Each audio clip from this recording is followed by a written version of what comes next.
Selamat siang Pak, selamat siang teman-teman. Perkenalkan, nama lengkap saya Nurhayati Rambuta Gohana, NIM 1703030100, kelas B reguler pagi semester 7.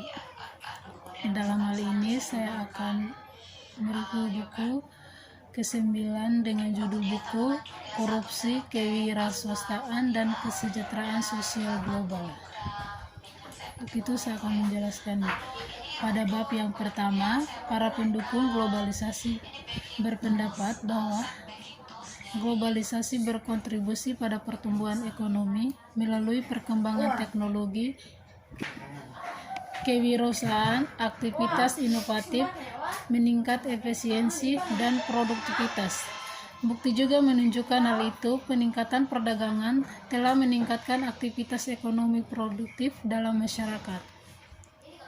Ngoro-Nisenko menemukan perdagangan untuk secara positif mempengaruhi inovasi teknologi di suatu negara berdasarkan data perusahaan dan industri dari 18 negara berkembang. Menariknya, mereka berhubungan positif lebih kuat di tingkat perusahaan daripada tingkat industri. Busto mempelajari perusahaan di Argentina dan menunjukkan bahwa perusahaan modernisasi teknologi ketika dihadapkan pada persaingan dan peluang yang dihadirkan oleh liberalisasi perdagangan. Long et al. Menunjukkan bahwa keterbukaan perdagangan meningkat inovasi tingkat perusahaan menggunakan sekumpulan perusahaan heterogen dan ukuran inovasi yang mencakup penelitian dan pengembangan hemat biaya. Rothbard menyarankan itu dalam sejarah belakangan ini, banyak negara maju telah berpindah dari status kesejahteraan menuju kesejahteraan masyarakat. Perbedaan antara ini adalah peran pemerintah. Pemerintah memainkan peran utama dalam negara kesejahteraan, sementara sektor swasta terlibat dalam masyarakat yang sejahtera.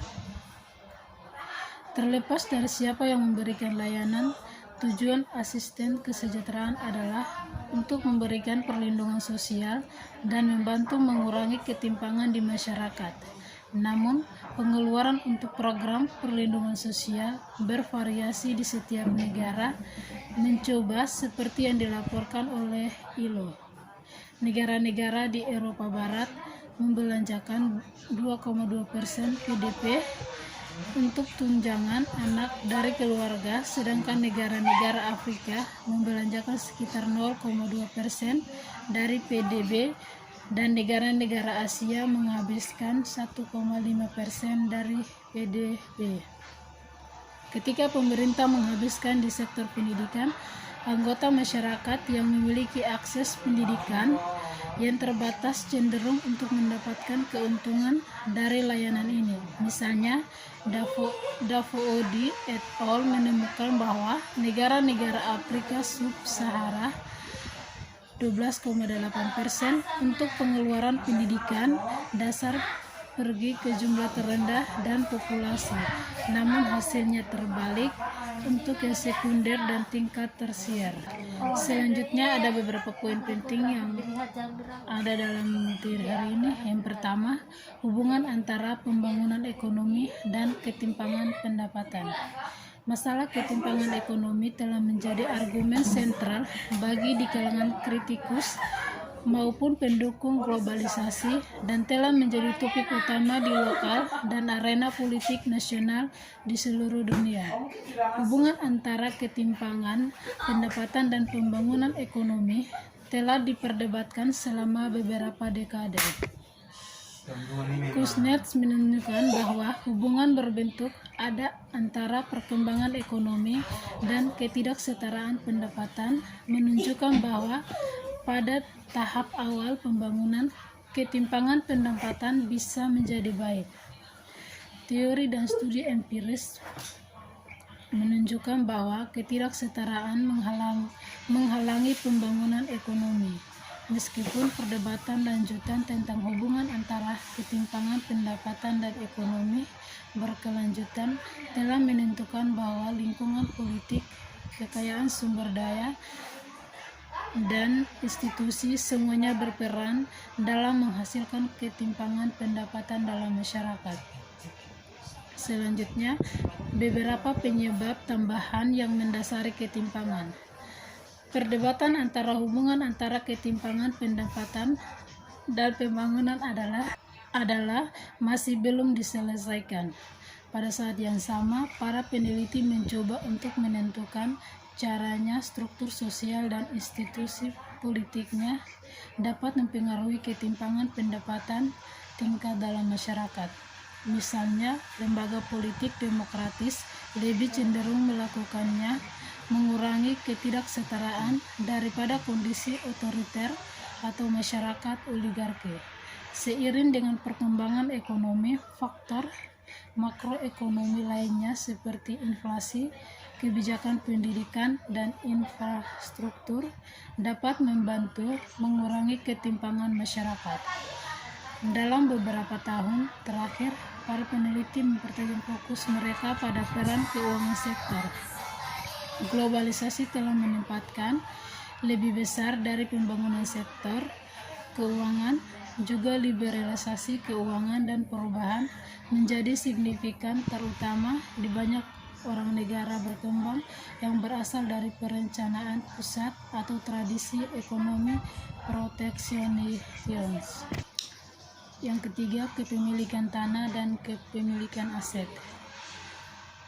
Di negara berkembang, tanah merupakan aset utama dan merupakan sarana investasi, akumulasi kekayaan, transfer kekayaan antar generasi, dan pendapatan. Faktanya sekitar 70-80% penduduk pedesaan berkembang negara memiliki pertanian sebagai sumber pendapatan utama. Sehingga pertumbuhan pertanian sektor dapat membantu mengurangi ketimpangan di negara-negara. Namun sejarah negeri ini, sistem tenurial di banyak negara berkembang juga mencerminkan distribusi yang tidak merata yang berasal atau diperburuk dengan kolonialisme. Ini tidak setara distribusi berlanjut di beberapa negara berkembang.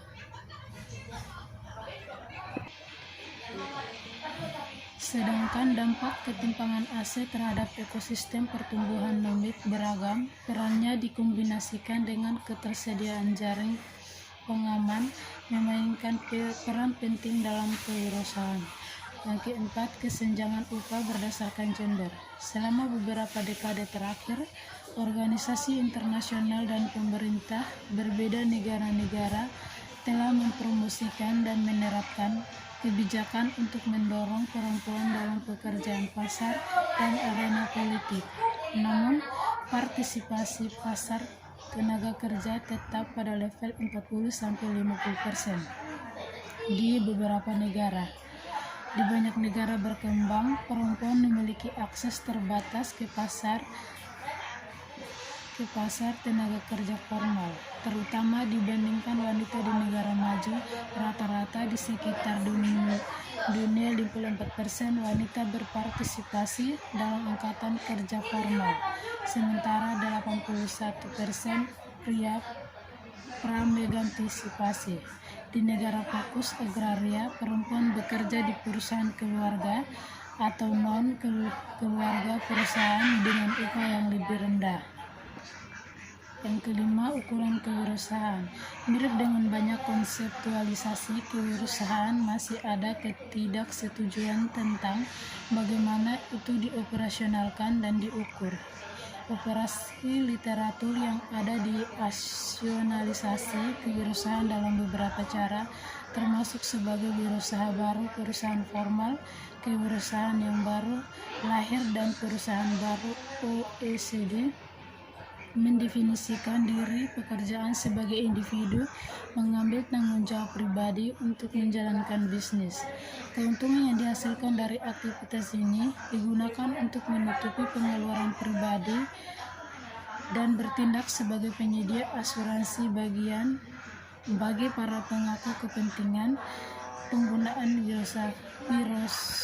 wirausaha sebagai ukuran kewirausahaan sudah mapan dan mendahului banyak kumpulan data baru dan pilihan untuk mengukur kewirausahaan sebagai aktivitas bisnis baru yang diperluas.